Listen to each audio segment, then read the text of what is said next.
মহিলা মানসিক ৰোগী কোনেৰিলে 5 নৰপিশাচে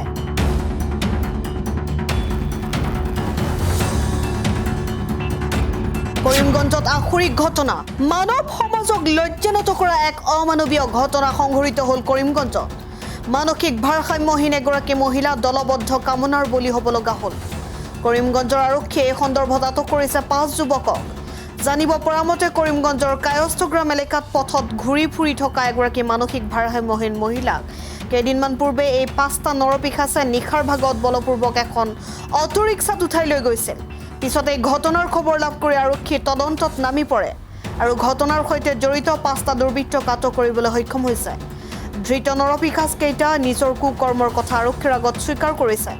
আৰক্ষীয়ে এই সন্দৰ্ভত এটি গোচৰ পঞ্জীয়ন কৰে ধৃত নৰপিশাচ কেইটা হ'ল ফকৰ মিয়া আব্দুল মোস্তাক সামিমুদ্দিন ৰিয়াজুদ্দিন আৰু প্ৰাণেশ শৰ্মা এনে এক জঘন্য কাণ্ড এলেকা জুৰি তীব্ৰ চাঞ্চল্যৰ সৃষ্টি কৰিছে ইলামবাজাৰ আৰক্ষী থানাৰ অন্তৰ্গত আমাৰ কায়স্থগ্ৰাম বজাৰ এৰিয়াত আমাৰ ইণ্টাৰভিউ নাইট অফ 29:30 আমাৰ এটা ইনফৰমেশ্যন আমি পাওঁ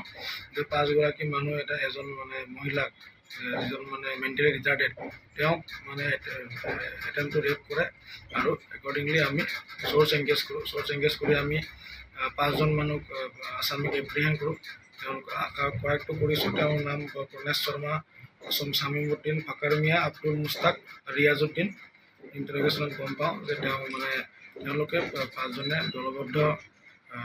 ৰেপ কৰিছে আপোনাৰ ধৰ্ষণ কৰিছে এগৰাকী মানে মেণ্টেলি ৰিটাৰ্ডেড মহিলাক আৰু তাৰপিছত তেওঁলোকক আমি এৰেষ্ট কৰিছোঁ আৰু ইতিমধ্যে আমি কেছ ৰেজিষ্টাৰ কৰিছোঁ ৰেজিষ্টাৰ কৰাৰ পিছত আমাৰ তদন্ত এতিয়া অব্যাহত আছে আৰু মহিলাগৰাকীকো আমি ৰিকভাৰ কৰিছোঁ আৰু নেচেচাৰী একশ্যন লৈ থকা হৈছে news desk report Assam time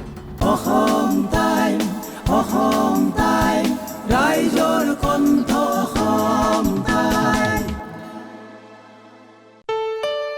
ঘৰত আনন্দ আৰু সম্পৰ্কৰ চমক বজাই ৰাখিবলৈ জৰুৰী হৈছে সকলো আনন্দময় মুহূৰ্তত মৰমৰ উপহাৰ দিয়াটো সেইবাবে মধুশ্ৰী জুৱেলাৰ্ছে আনিছে সকলো ৰঙীন ক্ষণৰ বাবে বিশেষ গহনা হীৰাৰে হওক সোণৰে হওক বা ৰূপৰে হওক শ্ৰেষ্ঠ ডিজাইনছ আৰু হলমাৰ্কযুক্ত গহনাই ৰাখে সম্পৰ্কক নিখুঁত তেনেহ'লে আজিয়ে আনক আনন্দ মধুশ্ৰী জুৱেলাৰ্ছৰ সৈতে যোগাযোগ কৰক 7002800341 নাইবা ভিজিট কৰক LNB ৰোড নলবাৰী অসম